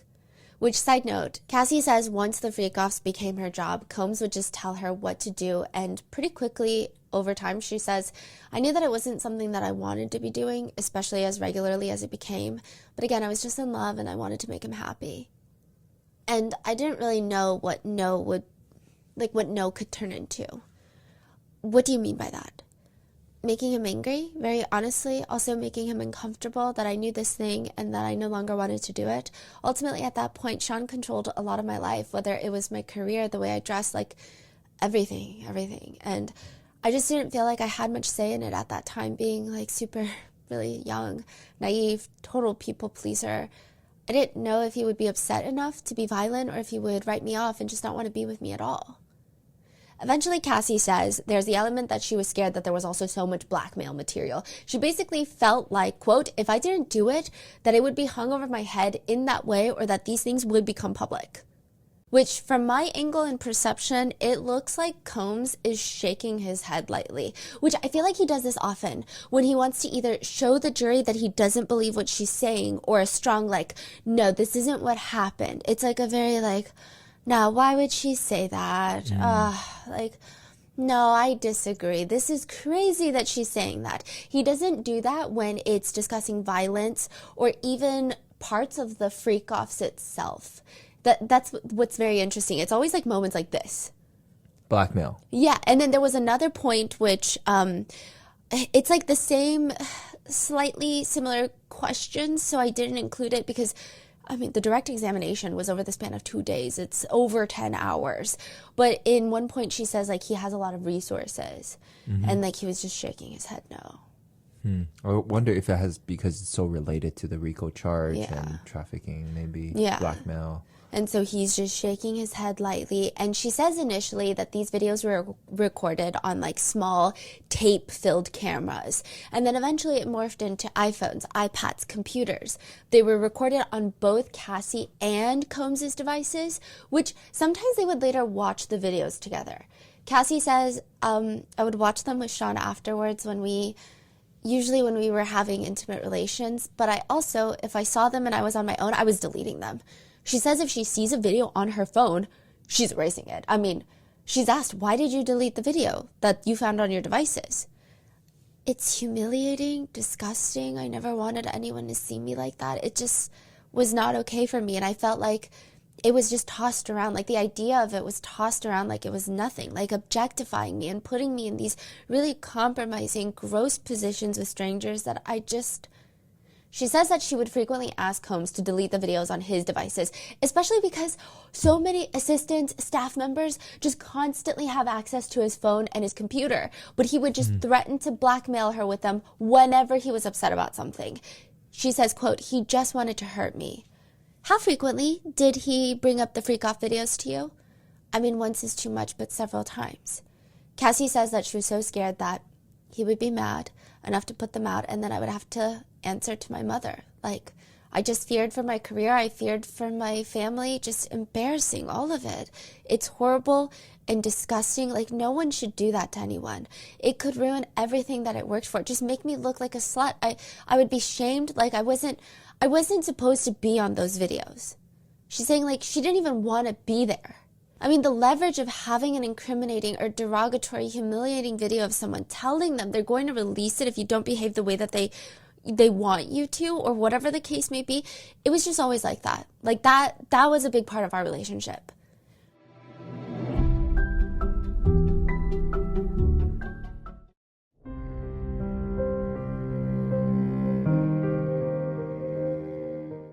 She says, for example, they went to Cannes Film Festival, and this was in her lawsuit.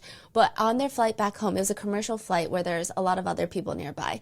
Combs was clearly upset with her of a fight that they had in Cannes. He pulls up his laptop and starts playing a video. It's a video that she thought she deleted of a freak-off. Oh, yeah. And he essentially, I mean, it's insinuated that he forced her to watch it the entire way back. She said when they landed in New York, they ended up going to dinner and they had a freak-off. She said, honestly, at that point, whatever was going to make him not be angry at me and threatening me, I was willing to do. Yeah, I just didn't want to feel scared anymore. And one thing, he made me feel like it was something I was good at. That was on top of the fact that he was violent with her. Like, the violence was always in the back of her mind. Interestingly, she testifies that the conversation about freak-offs happens around the same time that the relationship starts getting violent. So it's relatively close together. She's asked, why did you agree to a freak-off? And, okay, this is where I do think that Cassie is trying really hard to be honest. Because there are moments like this where she's so candid and she just says, that's a great question. I wanted to make him happy. I was in a really significantly mature relationship that I don't think I was prepared for now when I look at it. But yeah, I loved him. I didn't want him to think that I thought anything bad of him for it. I just wanted to make him happy. She says that the best thing that she could do basically was just try to disassociate during the freak-offs. I just felt like it was all I was good for to him. I just felt pretty horrible about myself. I felt disgusting. I was humiliated. I didn't have those words to like put together at the time, like how horrible I really felt. And I couldn't talk to anyone about it. So she had to use drugs during every freak-off to disassociate and numb herself. She said it would be a range of ecstasy, marijuana, ketamine, GHB, sometimes mushrooms, just whatever there was, later cocaine. And it was always Sean providing the drugs at the freak-offs. Mm. And Prosecutor Johnson brings it back to the urination because I think there were maybe some things that were a little bit confusing about it. And she's asking, like, why didn't you say anything when you didn't want to be urinated on? She says, I mean, in that moment, I was squeamish immediately and high. And in the moment with this man, I mean, that's what happened. That's not a whole lot of control you have at that point of taking that many drugs and being laid on the floor with two men standing over you, peeing on you. Could have gotten up and screamed, I guess. Why didn't you say no when that happened? I thought that it was obvious that I didn't want to do it, I guess. She's asked, how much time out of your week did freak-offs take? It would depend on how long they were. They ranged anywhere between 36, 48 to 72 hours. I feel like the longest one was over 4 days, maybe even more, like on and off with breaks. So it was a significant part of the week. 36 being the lowest? Yeah, and this was happening once a week. She says that the average freak-off would last 2 to 3 days, and she would be awake the full time that it's happening on drugs. The longest one that she remembers was 4 days. She says, quote, I often would try to speed it up if anyone wasn't really paying attention. So to further break down the freak-offs, Cassie explains, there's like acts to it. And each one of them is sessions. So each time that an escort ejaculates is a session. But there's multiple sessions throughout the span of 36 to 72 hours. But there's acts within the sessions. So the first act of the session would be self-pleasuring while looking at each other. This is what she's saying. When you say looking at each other, who would you be looking at? I would be looking at the escort and they would be looking at me. I would describe what I saw in detail. And yeah, that's kind of how the beginning went. Why would you describe what you saw in detail? That's what turned Sean on. That was his fantasy. So yeah. How did you feel about describing what you were doing in the masturbation step of the session? I mean, it was just always pretty awkward. I'm a pretty laid back person, so like sitting there and describing somebody's penis to another male was just awkward and pretty humiliating, but eventually it just became normal. Did you want to be describing what you were doing intimately? No, I did not. What was the next step in the session? Self-pleasure was just continued to put oil on, eventually get to each other, the escort and I, and actually start touching each other. That would eventually lead to oral activities. When you move to touching the escort, how would you know when to move from self-pleasuring to touching the escort? More often than not, I would ask if it's okay for me to. She would ask Sean. It was his fantasy. He was controlling the whole situation. He was directing it. He was doing the lighting. He was telling us where to be, what to say, how to act in the room. I would just try to speed the process along. It was, personally, if I get it done, then it's over, and then we move on to the next thing, and I just wanted it to be over. And after the oral intimacy, what typically was the next step? That would lead to intercourse, and depending on the familiarity with the escort, sometimes Sean and the escort would both have intimate relations with me or doing something at the same time. Sometimes Sean would just watch. When you say that he would be doing something with you at the same time, what is that something? If I was having intercourse with an escort, he would walk up and have me give him oral activities. It was just like a lot happening at once. Cassie, also in a now viral moment, is asked about when the escorts would finish. Usually they would finish like wherever Sean instructs, and when it was okay for them per Sean. But if they did, they would usually do it on her, and then her and Sean would go into the next room. So usually they get hotel suites. So I'm assuming all of this is happening in the living room because they're covering the couch with the linen. They would go into the bedroom inside the hotel suite. And this is the now viral moment where she says, Sean and I would go into the next room, and he would want me to put the fluid on his body. Sean was usually right there directing it where it could be. So she states they go in there, and she would transfer the substance from her body to, quote, usually on his chest, on his nipples. She says that if the escorts would finish before they were told, they would get paid less. And she's also asked, when you say you wanted it to be over, what are you referring to? The freak-off session? I mean, more often than not, I would just want to be able to go to the other room where I could just spend time alone with Sean. When you say get to the other room where you could spend time alone, who was in the room where you were spending time alone? Just me and Sean. And the individual stages that you described, how long typically did each of those stages last? Felt like forever. One thing could be hours, honestly, depending on how high we were, yeah. How would Sean react when you try to speed up the process? He would tell me to slow it down, or tell both me and the escort to slow it down. I could often, if I left the room to use the bathroom, I could hear Sean telling the escort to slow it all down because I usually just wanted to hurry. Besides asking you to slow it down, were there occasions where you had to start a stage over if you moved too quickly? Yeah, we would go back to square one. Approximately how many sessions would you have with one escort during a freak-off? I would say at least 2 or 3, but a freak-off could be 3 to 4 different men. And when more than one escort was present, how did the intimacy proceed? Just it was very porn, explicit materials. It was just I was an object being heavily objectified by men in that scenario, just having to be the only female in the room, with all the sexual stuff. It just having to entertain one more person, make sure one more person is satisfied. Yeah. During these sessions, where was Sean physically relative to you and the escort? If he wasn't involved, he would just be outside the room, kind of covered up, not seeing. You could just hear his voice, or in the corner. If he was involved, he would be right next to us. If Sean was in the corner of the room, what was he generally doing there? He was generally self-pleasuring and just talking. What kinds of things did he say? He would just ask me how the other party's private part felt, what it looked like, how it felt. Oh, this is so awkward. She says that.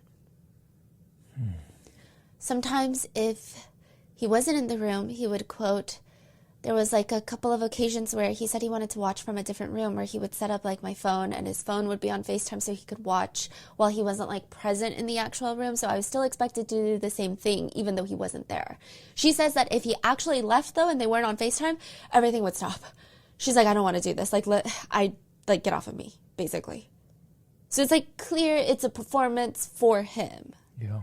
It's not something that continues if she's like, oh, if he's not watching, no. Like, I don't want to be doing this. She also is, like, stating, I've never reached out to any of these escorts without Sean and, like, his guidance, basically. Like, I've never tried to form relationships with them. I've never tried to meet them alone. Like, nothing. Also, there was another issue. During freak-offs, what difficulty, if any, did escorts have in getting or maintaining stimulated down there? It was actually pretty frequent with people that we didn't know well. Yeah, and they would express it like, it's like every time Sean would talk, it would just throw them off. Or if he moved a candle or, it's distracting, I guess.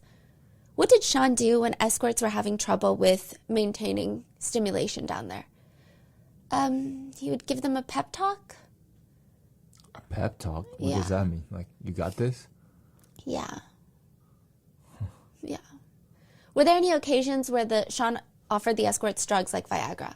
Yes. She also states that he pressured her to take it and it made her feel, quote, sensitive and engorged. She states that she did not want to take it. And there was just a lot of things that she really hated doing that she was mentioning, especially kissing. So witness 2 said the same thing. She said, I was really against kissing. I just felt like it was too intimate, but it still happened anyway. Like, she told Sean, she says that it made her squeamish, and he would still request it on different occasions. The only part of the freak-offs that she enjoyed are the times that she could spend with him. And I think that this is where the direct examination keeps bringing in text messages to show, like, there are times where she initiates a freak-off, and she's trying to explain, the only reason I initiated a freak-off is so that I could spend time with him alone. Yeah. It was the only way that he would spend time with me alone. She says, as sad as it was, I thought like it was the only time I could get.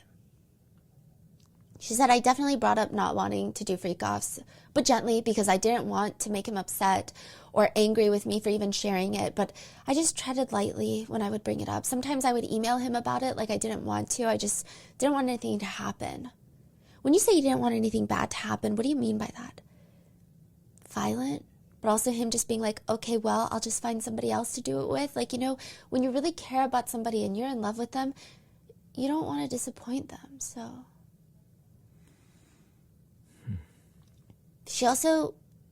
She keeps bringing this up throughout like the 10 hours.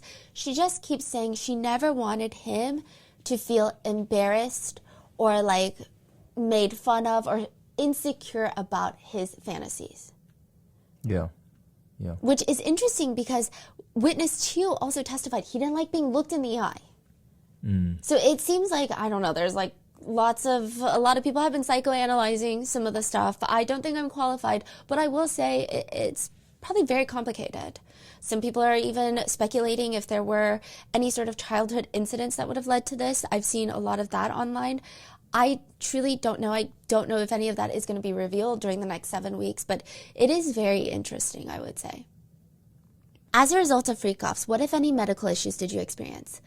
I had a lot of stomach issues and like gastrointestinal issues from taking drugs. I also would get frequent UTIs, which are, if you had one, you know how painful it is. Just stopping you there, Miss Ventura, what does UTI stand for? Urinary tract infection? So how frequently did you get these UTIs? When we were having frequent freak-offs, it was sometimes like they were back to back. Sometimes I couldn't get rid of it, and I was actually doing the freak-off with an infection.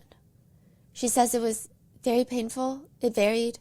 I tried to flush it out, just drink tons of water, cranberry juice, cranberry pills. I got to the point where Cipro, I think it's like an antibacterial medicine that you take for UTIs. It didn't even work anymore. Yeah, it's just like a mess, like really painful for a long time. I actually can't believe that I actually dealt with that.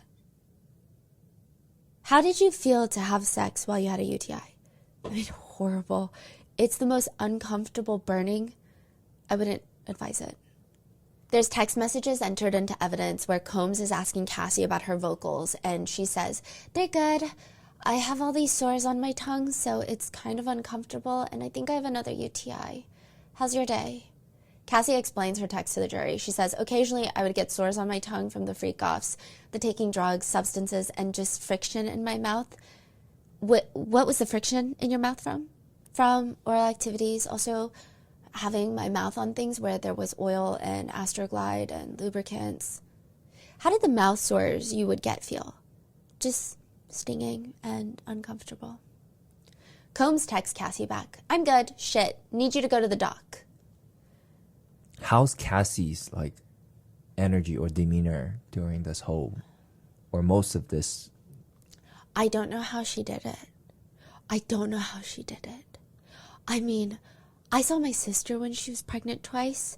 The amount of just emotional turmoil she was in on a daily basis, because it's just science. Like, that's how the brain chemistry and like all these chemicals work inside the body, the hormones.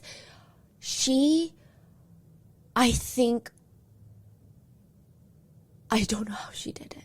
Her voice was steady. She didn't sound like she's overly trying to get sympathy. She didn't sound like, woe is me.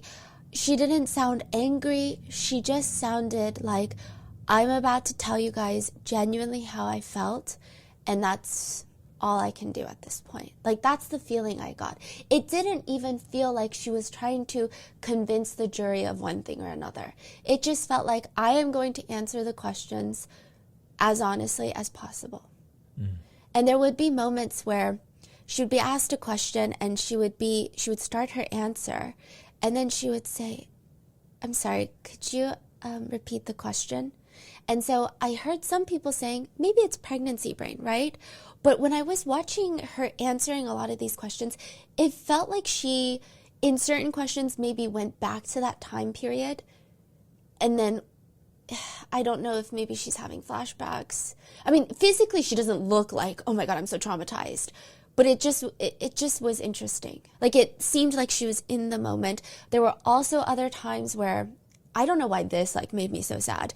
She was talking about the Intercontinental Hotel and just how Sean was dragging her. The way she describes it is so emotionless and very like, it is what it is. Like, he was just dragging me and kicking me. Yeah.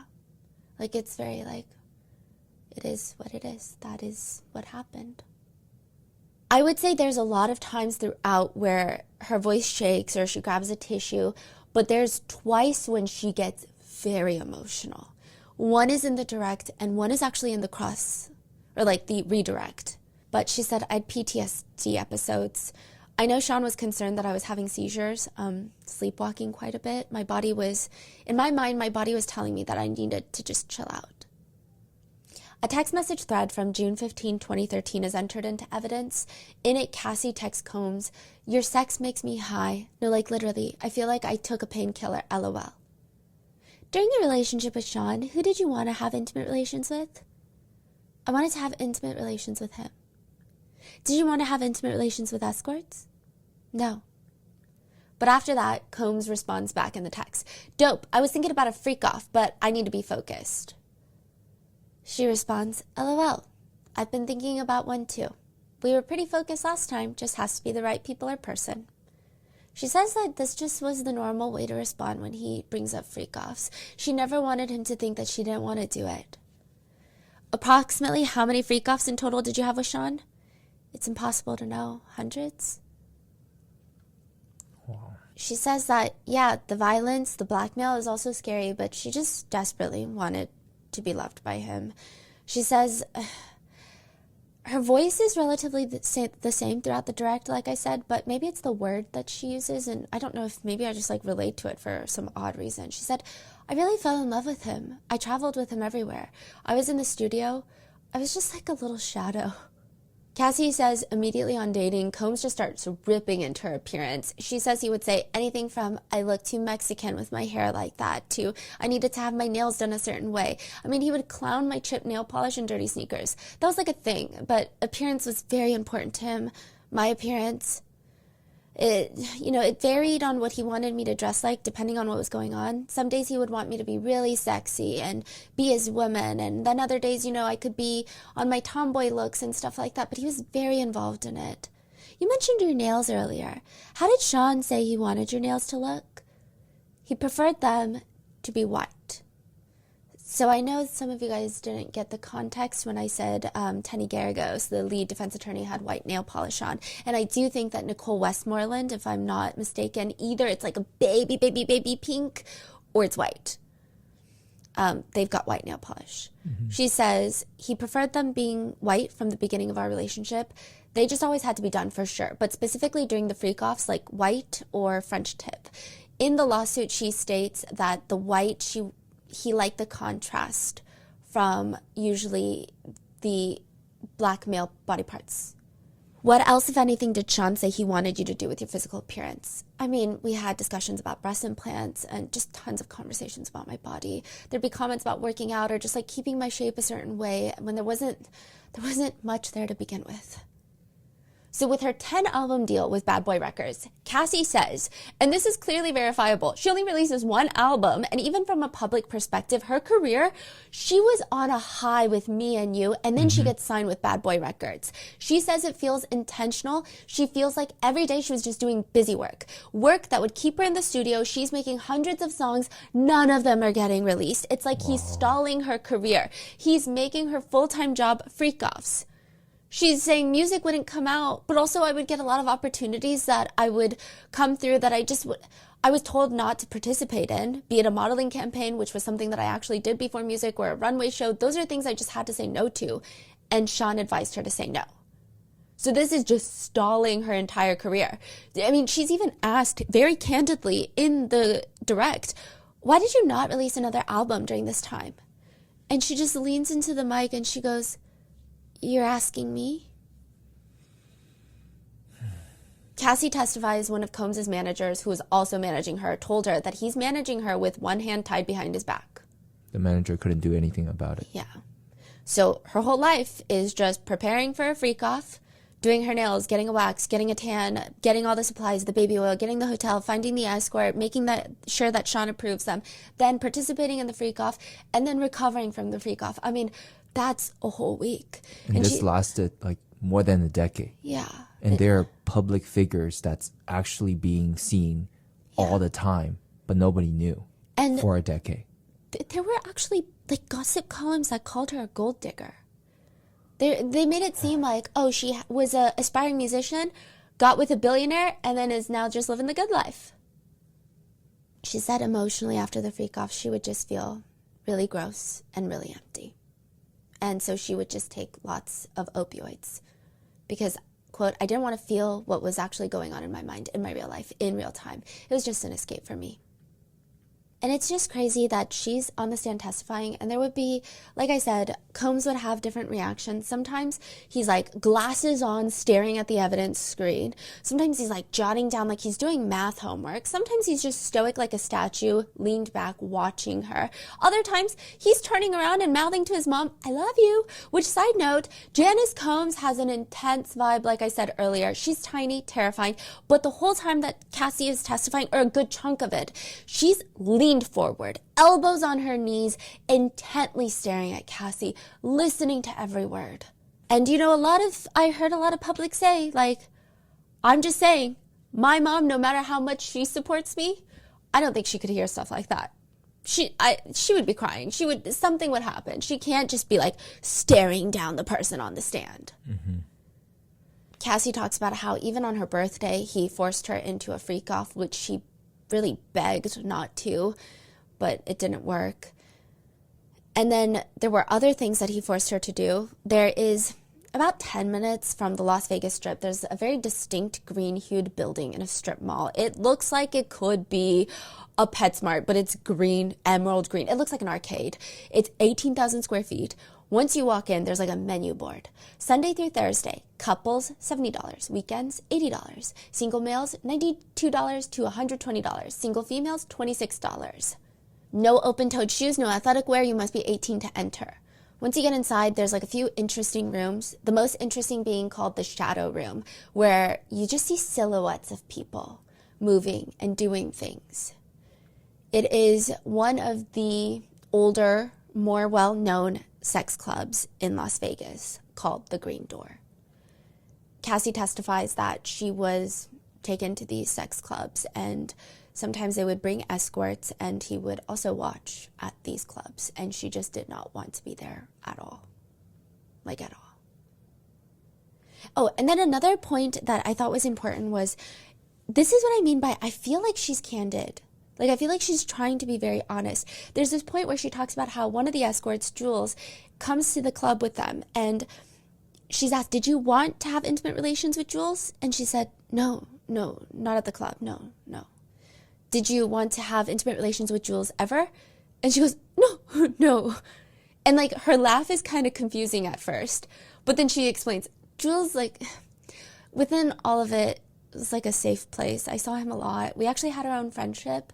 So being able to have intimate relations with Jules instead of somebody at the club was better than somebody I didn't know, if that makes sense.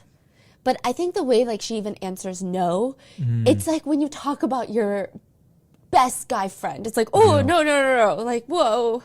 It's like, oh gosh. Yeah. So it seems like she's like feeling a lot of the questions being asked instead of being like, no, yeah. And everything she said like makes sense, right? Like I think if you have somewhat understanding of how these type of situation works, you can see how and why this happened. Yeah. I think it's just complicated because there's so many elements. I think it's like everything is a building block.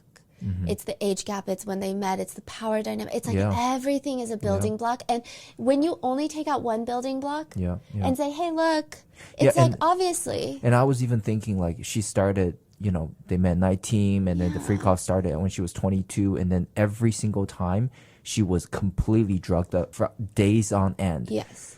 Just the drugs alone for days on end at that young age for that many years is already changing everything in her brain chemistry. Yeah. So just that alone, you cannot say that she is a person that can, you know, make decisions on her free own will, right? Yeah. Like it's just.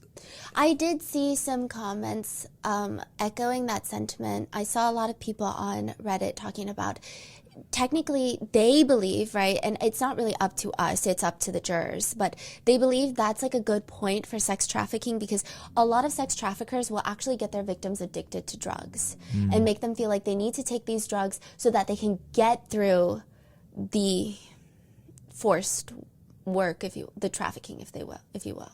So I think the drugs do play a big element into it. Again, we're not the ones, it's the jurors. She recounts the first time that he was ever violent with her. They were at a party. They were at this dinner with a lot of other people, and she had seen him flirting with somebody. And there was another person that looked at Cassie and was like, oh, like they saw that she saw it, and she just shrugged her shoulders like, whatever, because what is she supposed to do? And when they get into the car, she says, quote, he knocked me around and was just really mean. His security driver was in the car too, but, quote, he hit me in the side of my head and I fell to the floor of the car. We were in his Escalade, just shook me up and scared me quite a bit to the point where I was just trying to get out of the car. I was just shocked. I didn't necessarily understand what happened and why he was so angry, except for the little bit he said he was like hitting me in the car and I don't know, I just hid out at home after that. She also does recount there was a time that she did fight back. They were at an Ace of Diamonds club and she remembers that they were leaving. She had been talking to a producer about music. He called her a slut or a bitch or something. They get in the car and she punched him in the face. She had never hit him before. She said she punched him in the face. And she said she punched him as hard as she could punch him, basically. What was Sean's response after you hit him? His whole demeanor just switched over. I remember his eyes went black. It was just like we were in an Escalade, but the two sitting in the middle, the two seats that are separate from each other with the windows down, and we had a friend kind of like following us back to the house. So all of that went down with the windows down, and I punched him. He attacked me, and I was like basically underneath the back seat in the Escalade just trying to cover my face. And Sean was stomping on my face with his foot. How long did Sean stomp on your face with his foot? The ride back to the house was short, but I mean, the whole ride was a fight until we got there, probably like a 10-minute up the hill from the party. It was just me trying to defend myself and cover myself up. I was just I never experienced anything like that before, like getting that badly beaten. And for her to say that after the Intercontinental Hotel, like to say like she never had been that badly beaten, and we don't know. She says, when they finally get to Sean's house, I just took off running. I started running down the street. But security catches up to her, brings her back to the house, and she looked in the mirror and she said she didn't even recognize herself. Knots, bleeding, everything was swollen. She said, I just looked horrible. And then shortly after, Sean came in and he saw me. I think I was vomiting when he came in, and he kind of, like, that person was now gone and it switched over, like freaking out of sight. And he basically said I had to sneak out of the house, out of the back with the security, and go to a hotel and just stay there to recover. Oh, that was the hiding in hotel incident. The government also brings up another exhibit which shows Cassie's eyebrow being completely, I mean, it's a pretty bad wound. The cut looks pretty deep with shades of pink. So it's like pinky flesh, like different shades of pink. Wait, what do you mean? A picture of a close-up of her eyebrow. And there's like maybe, Is this like a never seen before photo from? Yes. Okay. This is like so oddly specific. You know, like the USB-C, the silver part. So not the actual like plug-in, just the metal part that you stick into your iPhone. Yes. It's like a little bigger than that. And there's like pink flesh and it's like slightly different colors of pink. And then in the middle, it's almost like black. So it's a very deep wound. And it looks bad. And it's deep enough that she went to a plastic surgeon's office in Beverly Hills to suture it. And it's just evidence of one of the many violent fights that she had to endure during all of this. There were other times they were supposed to go to Canada. She was not packing. She had fallen asleep. And then he basically threw her and she hit her head on the bed frame. And when that picture is shown, Alex Fine, Cassie's husband, is looking and staring at the Combs family. And it's like, I think I would feel the same way of like, look at the picture. Like, look at what he did. Like, I would imagine it would be like, look at what he did. And I want to see if this is normal to you. I would want to know their reaction of like, if you have no reaction, is it because this happens all the time? Is this what you guys are just used to? But what's crazy is that I looked over and it wasn't a member of the Combs family, but it was a friend of the Combs. And he's like asleep. I mean, like full, I'm talking like REM sleep. Like head on the table type of sleep? Yeah, he has like his elbow on the ledge of the pew and like his face is resting on his hand and his eyes are closed. And he was dozing off. And so I just imagine if Alex Fine is looking at that, I mean, yeah, I just imagine that's a lot of emotions. Cassie sends a picture of her eyebrow to Combs in a text message, which is also entered into the exhibit. But he responds, "You don't know when to stop. You have pushed it too far and continue to push. Sad." Cassie responds, "Just say sorry. Have some sympathy. I came in saying sorry and I didn't even know I deserved that. You could care less if I was okay." She still has a permanent scar on her face from that and she covers it with makeup. How many times has Sean been violent with you before? Who knows? And clearly, security for all these people working for Combs, according to Cassie, they knew. She says D-Rock, one of the security guys, he cried once when he saw her with a giant golf ball-sized knot on her forehead and black eyes. Cassie says Sean Combs even held one of her friends off of her 17th floor balcony, just like held her over the balcony. She says she saw it and said, "I saw him bring her back over the railing of the balcony and then throw her onto the patio furniture." Even Carrie Morgan, who is Cassie's best friend of 17 years, they got into an altercation.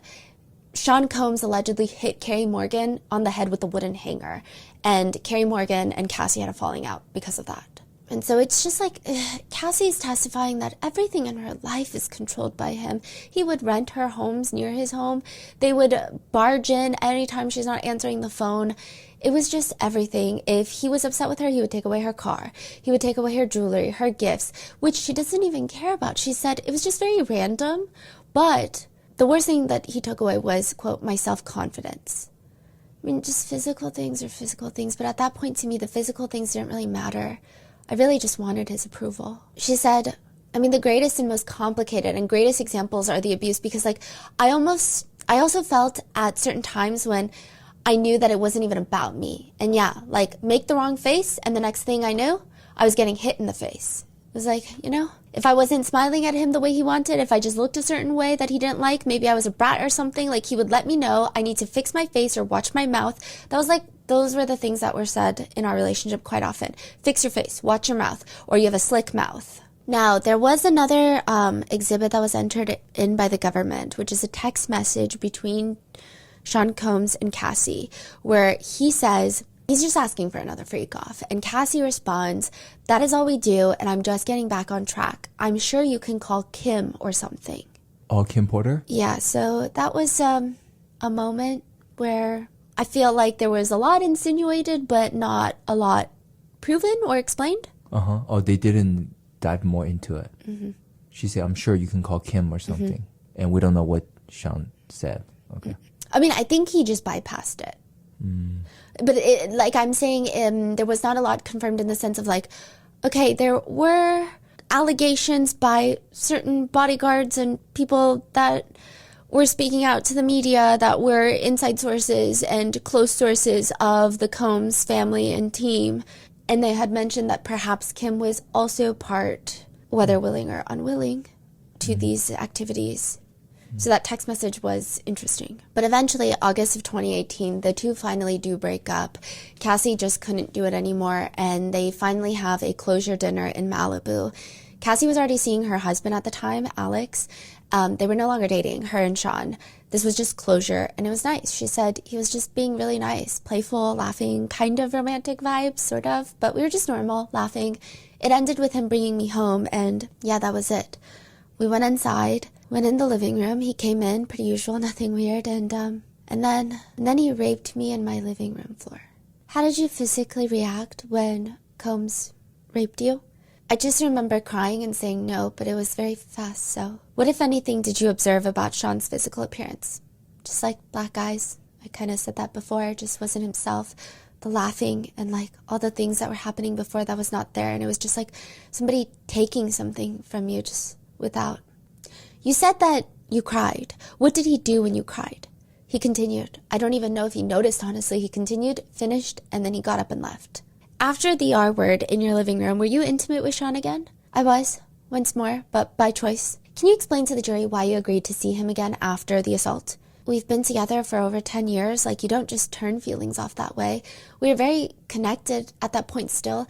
I still had good vision of who he was as a person. Like, I didn't hate him. March 1st, 2019, so a few months afterwards, Combs texts Cassie, I'll pull up and handle it face-to-face, no threat, facts, and you will not be threatening me. You have too many iPads full of skeletons. If I was you, I would get me my money, because we both have better things to do with our lives. I really don't want no problems. I got it from here. I tried. Cassie is explaining that Sean wants his money back since the man that Cassie moves on with, her now husband, Alex Fine, was the personal trainer that Diddy had hired for her. Mm-hmm. So I guess he had paid her for sessions, and then they started having a relationship, so he didn't like that. He wanted the money. What money? I guess that he had paid Alex Fine for the personal training sessions. At this point, like, Combs, his glasses on, face all close to the evidence screen, intently reading. Cassie responds, do you want me to tell the truth? It's way deeper than iPads. This is her text message. They talk on and off here and there, but not much. But in 2023, Cassie talks about how she goes to rehab. She says, I was spinning out, and I didn't want to be alive anymore at that point. So this is where she gets incredibly emotional.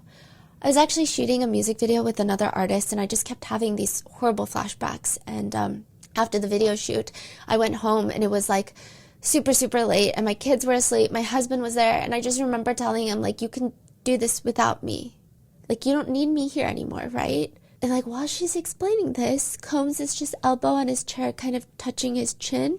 Cassie takes a moment and then continues, I couldn't take the pain that I was in anymore, so I just tried to walk out the front door into oncoming traffic, and my husband would not let me. So she goes to rehab, and it's in rehab as a way of dealing with her trauma. She tries to write a book. Not like a book that she's trying to publish, but it's like a book format, like a journal. She just wanted to deliver it to Combs, and she did. She sent it to him. She said, I really wanted Sean to read the information. I wanted him to understand what I had to learn to understand over that period.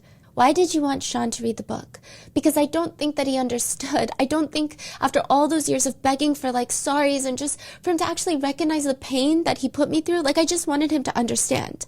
I think bigger, more than anything, it was his own personal shame in I'm having to carry the things that were shameful to him.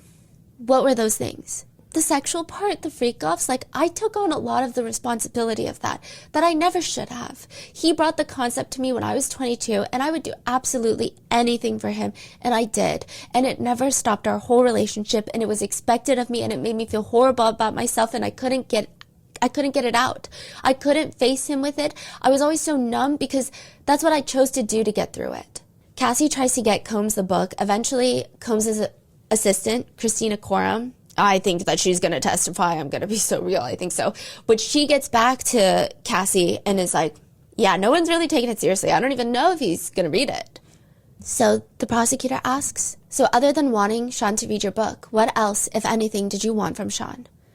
I wanted to be compensated for the time, the pain, and like the many, many years of trying to have to fix my life.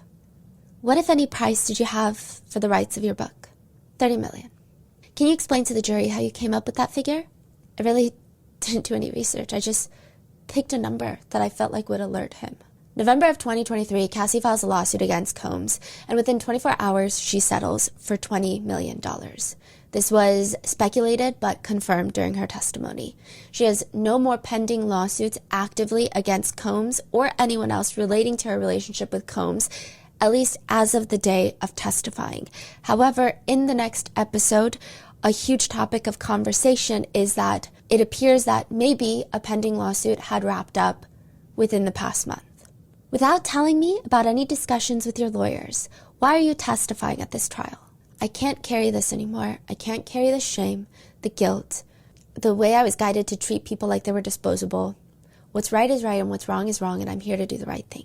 And with that, we're going to head into part 2 of Cassie's cross-examination, part 2 of her testimony, where there were a lot of audible gasps at one point in the courtroom. There were a lot of intense moments, and I think that episode ties into, I guess, like the crazy polarization that's happening on the internet. It seems like every time I go on the internet, everybody is so divided. So stay tuned, and I will see you in the next one. Be safe.